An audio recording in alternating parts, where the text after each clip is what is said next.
Okay, today we're going to do a video on how to make a bottle for the way I do a bottle pour. So, let me tell you, the first thing you're going to need is a good box knife. You're going to need some good heavy-duty scissors, an X-Acto knife, super glue, a drill, and, of course, a bottle. Now, where we're going to start off with is I'm going to throw it across the room. That's always a good start. And we're going to take and we're going to cut the bottle right here. You see the line where the thing's changed?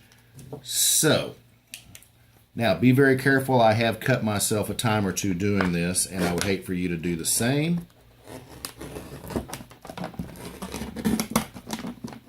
Basically, if we cut right along that ridge there, that gives us about the proper depth. It helps if you don't stick it down into wet paint, but it doesn't really hurt anything. Just makes it a little easier to deal with. So we've got the bottom part cut off.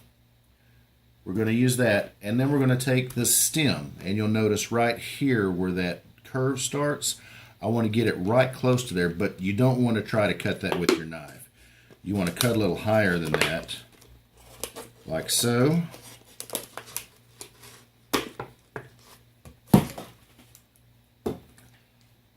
And then we want to trim it down to get to that area and get it fairly level. And that's where the scissors come in handy. And this is fairly tough plastic, so you want to be very careful. We're going to cut that real quick. Somewhat quick.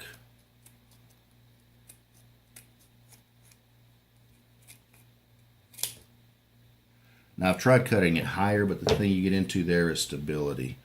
So what I'm looking at there, that's pretty level. I think that'll work.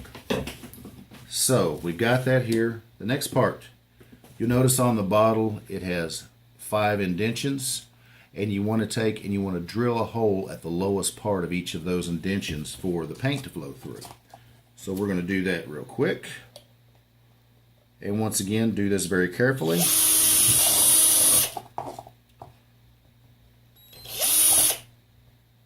More careful than that.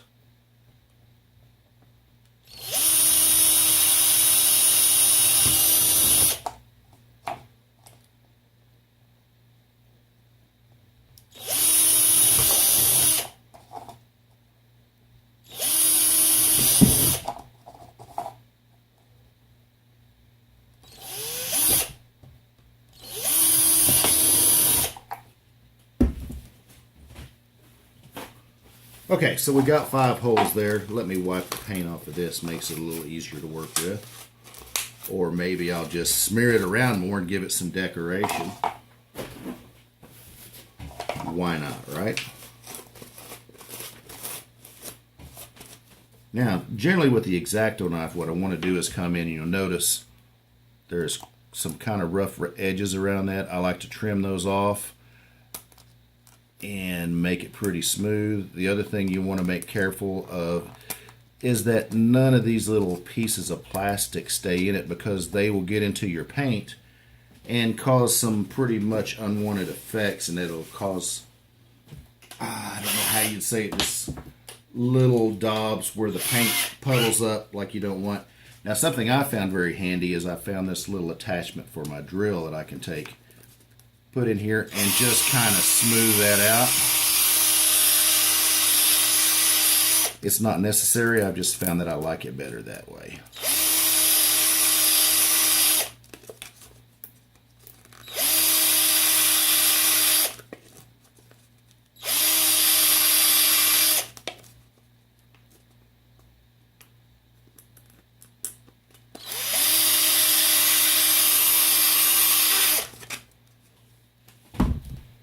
And that one was a whole lot bigger than I intended, but that happens.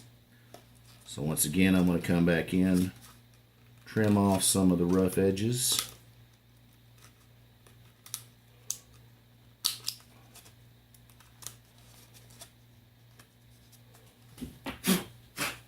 Make sure all that's clear. Now, we're going to take, and I've tried to do this next part several different ways, and the only way I found that works consistently is to take the stem that you've cut off and put the lid and glue it on here. I've tried doing it the other way, you just don't get enough contact for it to remain stable. So, we're going to take this, put a layer of super glue around the edges.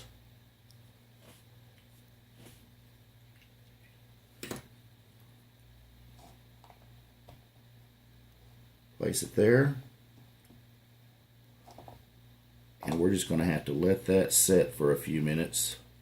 Otherwise, it's going to pop right off.